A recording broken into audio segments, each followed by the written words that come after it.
Hi everyone, welcome back to Lifting the Lamp. Now, we're all familiar with the mainstream forms that religion and spirituality take in our society. But according to certain people, such as Alice A. Bailey, there is a hidden current of spirituality that has been present in secret down through the ages. And more specifically, that there is a group of hidden mystery schools teaching an occult, esoteric form of religion that remains hidden from the masses. And that these schools stretch back for thousands of years to the days of Egypt. And for thousands of years they have been behind the scenes directing the spiritual evolution of the human race and of civilization. Now that's a pretty big claim, and the purpose of this topic that I'm covering now is for me to delve deep into the annals of history so that we can explore the mystery and see if indeed this assertion is true. This is an idea which is similar to the idea of the Illuminati, but it's got a much more positive spin than those sorts of theories, where the Illuminati conspiracy is all about a group of secret societies with an agenda to enslave the human race. Quite the contrary, the agenda of the mystery schools is to spiritually liberate the human race. But does such a conspiracy, for lack of a better term, exist? That is to say, the conspiracy of the mystery schools to enlighten the planet? Does such a mystery tradition even exist? And if so, where can we find its manifestations? Now, as with any theory or legend such as this, there is a kernel of truth to it, and there are some things which are embellished or exaggerated. And I want to unpick the kernels of truth from the stuff that is pure legend.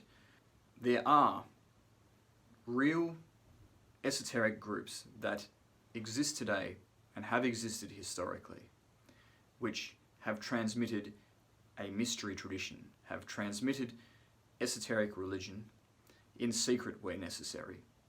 And those are the groups that are associated with this idea of Alice A. Bailey and others. So what I'm going to do is I'm going to first of all look at the history of these societies and the way that they influenced each other down through the centuries as kind of like a primer for the historical reality that gave rise to this idea of the mystery schools. So the focus of this topic is going to be much more on Western esotericism. There's two reasons for that. One is that this idea of the mystery schools, it's got a kind of romanticism to it of people hiding in catacombs or meeting in secret in candlelit rooms in black robes to hide their identities. And the reason for that is because it's referring to schools which existed in the Western world in medieval times and continuing, which by necessity had to remain hidden because unlike elsewhere in the world where esoteric religion or methods of divine self-actualization could be practiced openly, such as in Buddhist and Hindu societies, in Western society for the longest time, for the last 2,000 years, we've had the repression of the church making that very difficult. And so that is why there is this element of secrecy running through the Western esoteric tradition. And the second reason why I'm focusing on the West is because I'm introducing a new series of videos on Western forms of esotericism, which I will cover in the future. But first, I'm going to outline in broad strokes the way that the Western esoteric tradition emerged from these earlier schools, and how those schools are in at least some sense a continuation of a mystery tradition stretching all the way back into antiquity. So the very first examples of mystery religion that we encounter in recorded history are in Sumeria, and later Sumeria's successor civilization of Babylon, but even more notably in Egypt. So ancient Egyptian society from the beginning was replete with mystery schools. The meaning of the word mystery school originally wasn't to say that it's a mystery in terms of its existence is a mystery, but rather it's describing the type of knowledge that is transmitted.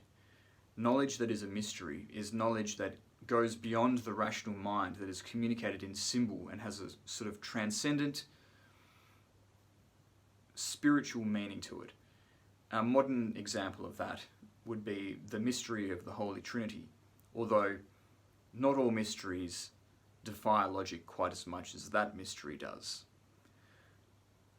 But we had these mystery schools emerging in Egypt, and they were out in the open. They were very much a part of the mainstream Egyptian society. In fact, they were part of the ruling establishment. The authority of the pharaoh was in many ways reinforced by these mystery schools and their claim to have special access to the gods and to hidden knowledge. So these Egyptian mystery schools taught a lot about magic in particular. There was a lot of magic going on in ancient Egypt, a big feature of that society. And the ancient Egyptians, through stories such as the story of Osiris and Isis and Horus, taught the mysteries of death and resurrection, and they taught the mysteries of sacred sexuality, which were also a feature of the mystery religions of Sumeria, and Babylon.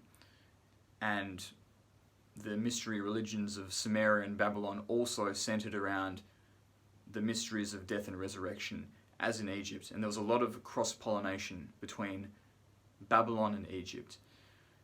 And another thing that the Babylonians gave us was all of the zodiac signs and the designation of the 7 planets that rule the lower heavens. So essentially the foundations of modern astrology came from Babylon.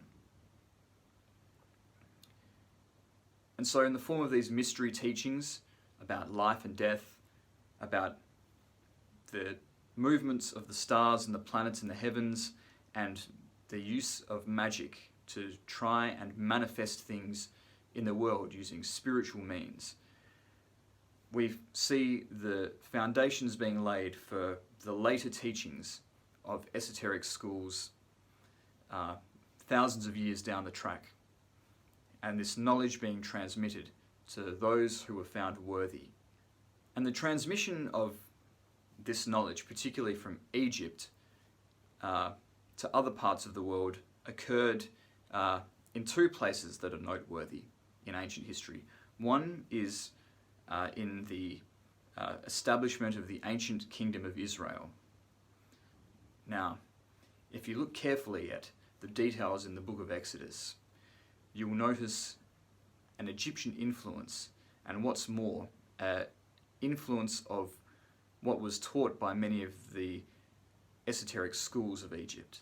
So, for example, the holy anointing oil that is described in Exodus, that is used to anoint priests, kings, ceremonial tools for the temple, it has a very strong resemblance to Egyptian recipes for holy oil.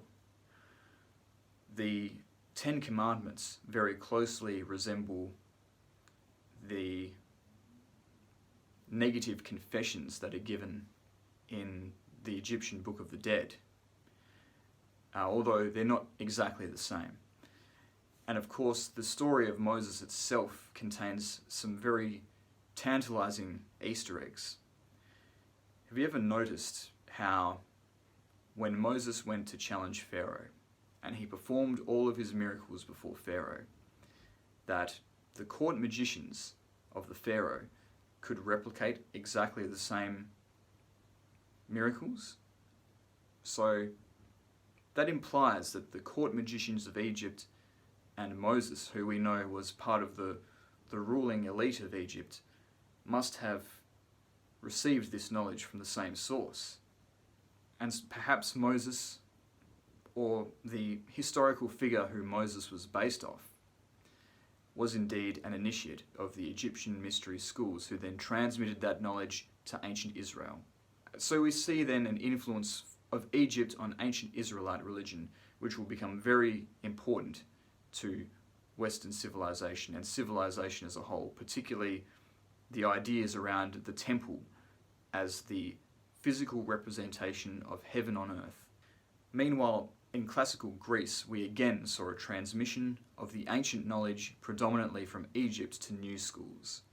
So there were Greek mystery schools that emerged in classical times. Pythagoras was a member of them.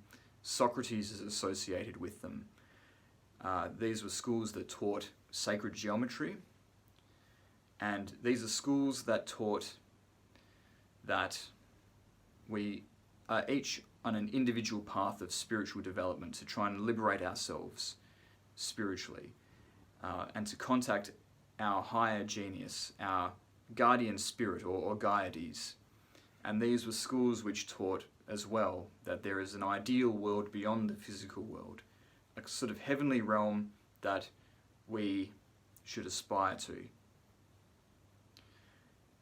And at least some of these ideas came from the Egyptian schools.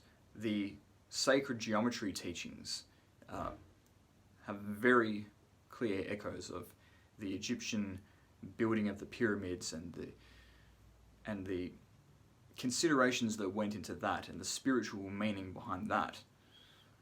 So again, we see a transmission to ancient Greece, and the people that were in those Greek schools had a huge influence on civilization and culture and pushing the world towards greater enlightenment.